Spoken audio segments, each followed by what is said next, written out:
नागपंचमी की सबसे प्राचीन कथा। जब नागदेव बने भाई प्राचीन काल में एक सेठ जी के 7 पुत्र थे। सातों के विवाह हो चुके थे। सबसे छोटे पुत्र की पत्नी श्रेष्ठ चरित्र की विदुषी और सुशील थी, परंतु उसके भाई नहीं था। एक दिन बड़ी बहू ने घर लीपने को पीली मिट्टी लाने के लिए सभी बहुओं को साथ चलने को कहा तो सभी धलिया और खुरपी लेकर मिट्टी खोदने लगी। तभी वहां एक सर्प निकला, जिसे बड़ी बहू खुरपी से मारने लगी। यह देखकर छोटी बहू ने उसे रोकते हुए कहा, मत मारो इसे, यह बेचारा निरपराध है।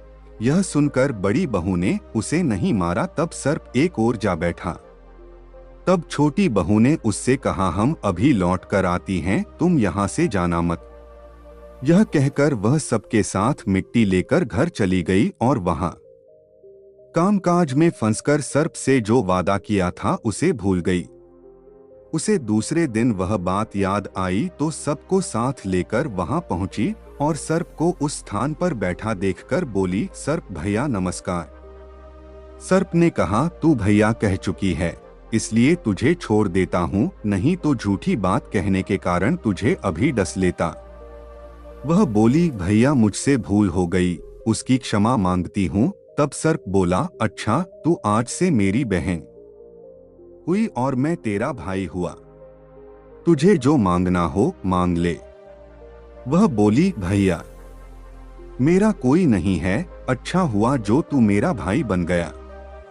कुछ दिन व्यतीत होने पर वह सर्प मनुष्य का रूप रखकर उसके घर आया और बोला कि मेरी बहन को भेज दो। सबने कहा कि इसके तो कोई भाई नहीं था, तो वह बोला, मैं दूर के रिश्ते में इसका भाई हूँ, बचपन में ही बाहर चला गया था। उसके विश्वास दिलाने पर घर के लोगों ने छोटी को उसके साथ भेज दिया। उसने मार्ग में बताया कि मैं वही सर्प हूँ, इसलिए तू डरना नहीं और जहाँ चलने में कठिनाई हो वहां मेरी पूंछ पकड़ लेना। उसने कहे अनुसार ही किया और इस प्रकार वह उसके घर पहुंच गई। वहां के धन ऐश्वर्य को देखकर वह चकित हो गई। एक दिन सर्प की माता ने उससे कहा, मैं एक काम से बाहर जा रही हूं, तू अपने भाई को ठंडा दूध पिला देना। उसे यह बात ध्यान न रही और उससे गर्म दूध पिला दिया, जिसमें उसका मुख बेतर जल गया। यह देखकर सर्प की माता बहुत क्रोधित हुई, परंतु सर्प के समझाने पर शांत हो गई। तब सर्प ने कहा कि बहन को अब उसके घर भेज देना चाहिए। तब सर्प और उसके पिता ने उसे बहुत सा सोना, चांदी, जवाहरात, वस्त्रभूषण आदि देकर उसके घर पहुंचा दिया। इतना ढेर सारा धन देखकर बड़ी बहू ने ईर्ष्या से कहा, भाई तो बड़ा धनवान है, तुझे तो उससे और भी धन लाना चाहिए। सर्प ने यह वचन सुना तो सब वस्तुएं सोने की लाकर दे दी। यह देखकर बड़ी बहू ने कहा, इन्हें झाड़ने की झाड़ू भी सोने की होनी चाहिए। तब सर्प ने झाड़ू भी सोने की लाकर रख दी। सर्प ने छोटी बहू को हीरामनियों का एक अद्भुत हार दिया था। उसकी प्रशंसा उस देश की रानी ने भी सुनी और वह राजा से बोली कि सेठ की छोटी बहू का हार यहाँ आना चाहिए। राजा ने मंत्री को हुक्म दिया कि उससे वह हार लेकर शीघ्र उपस्थित हो। मंत्री ने सेठ जी से जाकर कहा कि महारानी जी छोटी बहू का हार पहनेंगी, वह उससे लेकर मुझे दे दो। सेठ जी ने डर के कारण छोटी बहू से हार मंगा कर दे दिया। छोटी बहू को यह बात बहुत बुरी लगी। उसने अपने सर्प भाई को याद किया और आने पर प्रार्थना की, भैया रानी ने हार छीन लिया है, तुम कुछ ऐसा करो कि जब वह हार उसके गले में रहे तब तक के लिए सर्प बन जाए और जब वह मुझे लौटा दे तब हीरों और मणियों का हो जाए। सर्प ने ठीक वैसा ही किया। जैसे ही रानी ने हार पहना वैसे ही वह सर्प बन गया। यह देखकर रानी चीख पड़ी और रोने लगी।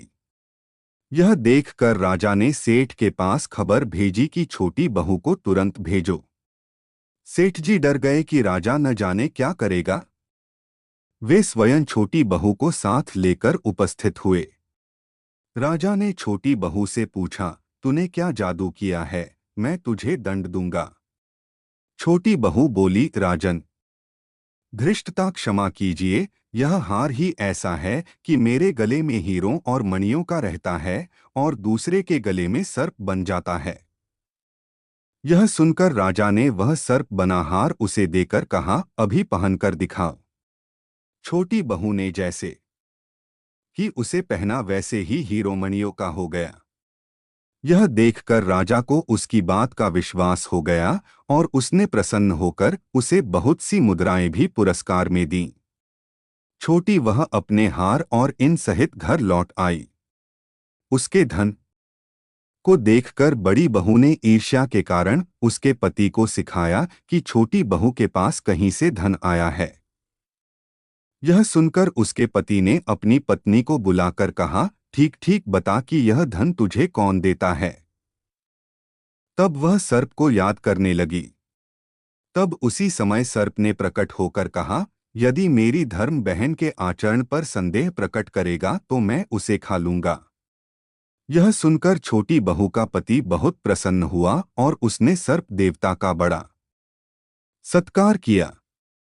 उसी दिन से नागपंचमी का त्योहार मनाया जाता है और स्त्रियां सर्प को भाई मानकर उसकी पूजा करती हैं।